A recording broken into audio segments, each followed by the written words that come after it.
స్నేహితులందరికీ శుభోదయం. చారు ఛానల్కి స్వాగతం, సుస్వాగతం. అందరూ బాగుండాలి మనసారా దేవుని కోరుకుంటూ మన సింహాచలం వీడియోస్ పెట్టాను కదండి. ఇది సింహాచలంలో పుట్టుదారి దగ్గరికి వెళ్ళిన వీడియో అండి. ఆ తోవలో చూస్తున్నారు కదా, మా పచ్చని చెట్లు, ఇరువైపులా కొన్ని కొన్ని బిల్డింగ్స్, షాప్స్ అన్నీ ఉన్నాయి.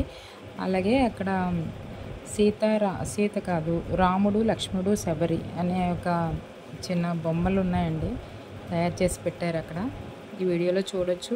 నెక్స్ట్ నాగప్రతిమలు ఉన్నాయి, రాముడు, లక్ష్మణుడు, శబరి చూస్తున్నారు కదా, బాగున్నారు కదా, బాగా చేశారు కదండి విగ్రహాలు. శబరి పళ్ళు ఇస్తున్నట్టు, పక్కన లక్ష్మణుడు, రాముడు ఎంత అందంగా ఉన్నారు చూస్తున్నారు. చూసి దండం పెట్టుకోండి. జై శ్రీరామ్. ఆ పైన పచ్చని చెట్లు,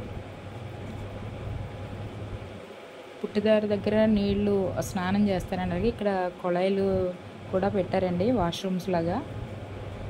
ఇదంతా ఏవో బిల్డింగ్లు.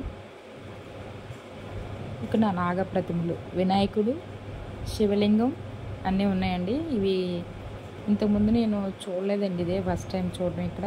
మొన్న ఒక వీడియోలో పెద్ద రావి చెట్టు దగ్గర ప్రతిమలు, నాగప్రతిమలు చూశారు కదా, ఆ వీడియోకి చాలా వ్యూస్ వచ్చాయి. పైన చెట్టు ఇదంతా, ఇది రావి చెట్టులాగా ఉందండి. ఇవన్నీ కొండలు తవ్వి ఇలా ప్రతిమలు పెట్టినట్టు ఉందండి. చూసి దండం పెట్టుకొని మీరు కూడా. శివయ్య, వినాయకుడు, నాగప్రతిమలు. ఇదంతా పైన కొండ చెట్లు అవి. ఇదేదో పెద్ద బిల్డింగ్ ఉందండి, మరి అక్కడ ఏంటో తెలియదు నాకు. ఈ పైన కొండపైకి వెళ్ళడానికి ఎల్లో కలర్ మెట్లు, చూడు పెయింట్ వేసిన మెట్లు ఉన్నాయండి. మరి అది ఎక్కడికి వెళ్తుందో తోవ నాకైతే ఐడియా లేదు. అలాగే ఇక్కడ పుట్టుదారి చూస్తున్నారా, సింహం నోట్లోంచి వాటర్ వస్తుంది. ఎప్పటి నుంచో ఉందండి, మా చిన్నప్పటి నుంచి, ఇంకా ముందు నుంచే ఉన్నాయి. అందరికీ తెలిసిన విషయం ఇది.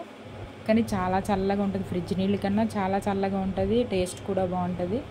స్నానాలు చేస్తున్నారు అక్కడంతా. ఇంకొద్దిగా కాళ్ళు చేతులు కడిగేసుకొని నీళ్ళు చల్లుకున్నామండి. పైన చూస్తున్నారా, పెద్ద పైనుంచి రెండు సింహాల నోట్లోంచి పైనుంచి వస్తుంది వాటర్. ఓకే అండి, చూసి దండం పెట్టుకుని లైక్ చేయండి, షేర్ చేయండి. Thank you so much.